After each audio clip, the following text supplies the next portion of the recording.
Are there contradictions in the Bible? Are there contradictions in the Bible? You know, often the answer to that question is yes or no, or show me one, why don't you? And yet, I find it useful to think about the question, think about the argument before I offer an answer or a counter argument. So the question, are there contradictions in the Bible? Well, what would that mean if we grant that there are? Well, the argument goes that if there are contradictions in the Bible, then it would disqualify the Bible from being divinely inspired, because surely no God would contradict themselves. At least not if they want to be considered as God and worshipped as God. Of course, keep in mind that this is a theological position, that no God worthy to be called God would contradict themselves. But let's grant that as well, okay? So, let's grant that there are contradictions in the Bible. What does that mean? Well, it would be breaking the laws of logic. And that's what would invalidate it. So now we have to ask, what are the laws of logic? And I don't mean a list of the laws of logic. I mean, what are they? Well, if these are ideas that human beings invented somewhere along our evolutionary history, then what reason is there to adhere to them? I mean, sure, you could have snobbish, scholarly types look down their nose at you and say, oh, yes, your ideas are not in keeping with these quaint ideas that we've come up with. But what does that matter? I mean, what does it matter if we break these laws of logic? Don't Eastern traditions take pride, as it were, in breaking the laws of logic? It is not either or, but both and.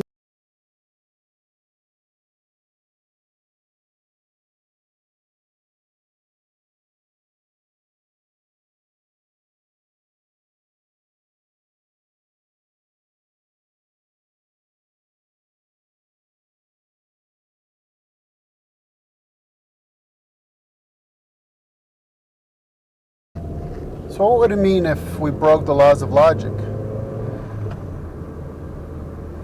Well, if human beings invented these laws, then it might be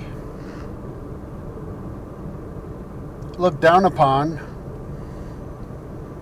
for the current state of intellectual affairs to break them. But it would mean, for one, that there's no imperative to not contradict oneself. That is, it is not part of the furniture of the universe, as it were, to contradict oneself. There's no imperative in a godless universe for not contradicting oneself.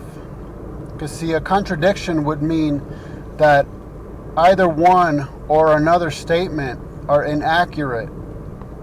Inaccurate in that they do not reflect the truth of the matter. But there's no imperative in a godless universe or a God-free universe to seek truth.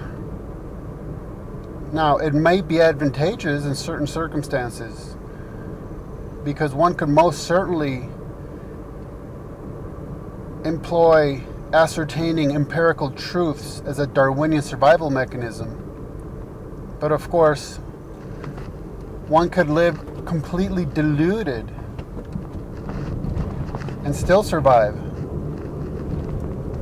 That would be a form of Darwinian survival mechanism. In fact, that was basically Freud's concept of religion, something that human beings invented in order to have a consoling delusion, right?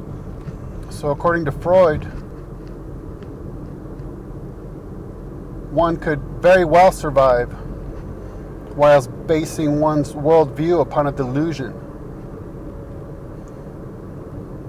So already we're being asked to adhere to many things that are not imperative, but are just being foisted upon us, demanded upon us, due to some kind of current intellectual, scholarly, academic craze, right? Maybe a fad, who knows? Maybe in the future of evolution, such things will be seen as irrelevant, ascertaining empirical truths, not contradicting oneself, what have you. Now, if human beings invented the laws of logic, then does that mean that before human beings evolved to the point where our haphazardly evolved brain could fire and could experience biochemical reactions in such a sequence that resulted in the laws of logic?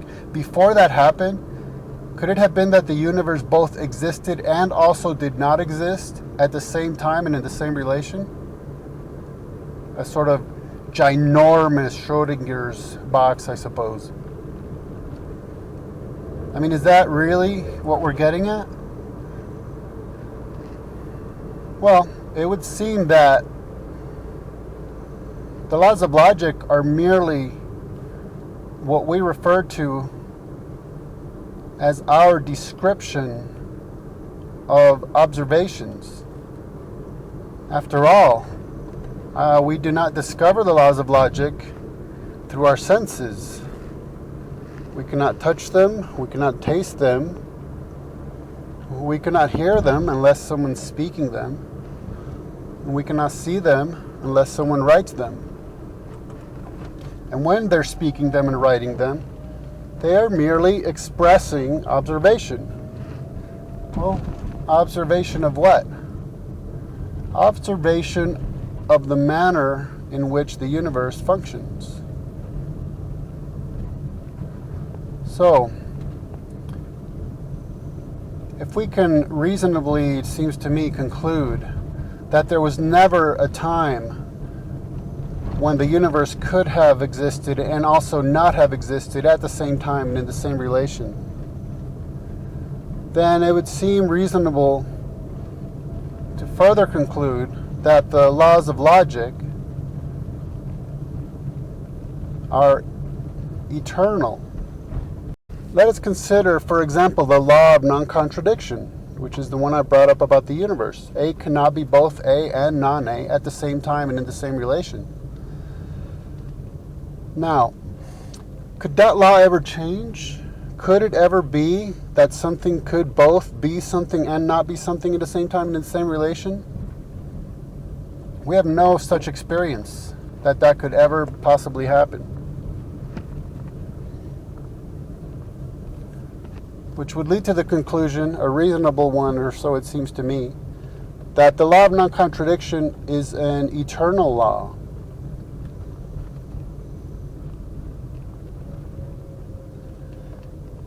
Since the laws of logic are not discovered through our senses,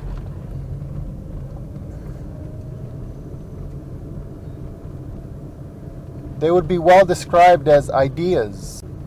So it's reasonable to conclude that the law of non-contradiction cannot change and is therefore eternal. Now, since it is in and of itself an idea, well, this means that it's an eternal idea. And an eternal idea would have to reside in and be the result of an eternal mind. And this eternal mind is that which we call God.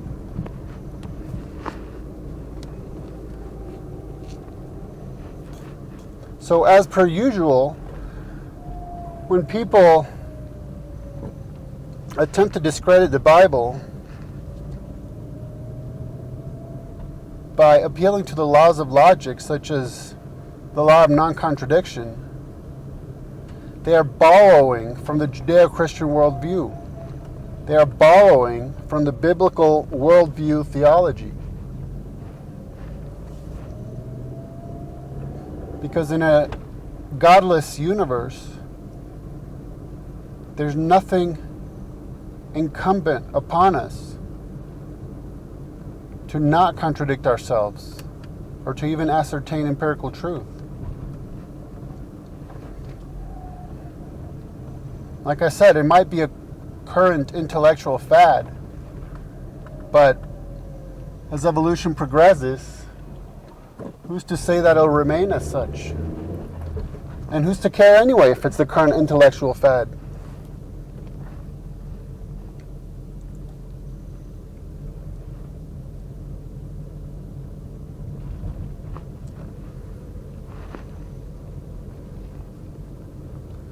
So ironically, the atheist who would appeal to the laws of logic in order to discredit the Bible is engaged in circular reasoning, which is a catch-22 that ends up discrediting them, because they are attempting, unbeknownst to them perhaps, to discredit the very premise upon which they're making the argument in the first place. They're discrediting themselves by discrediting the worldview theology upon which they base their argument in the first place.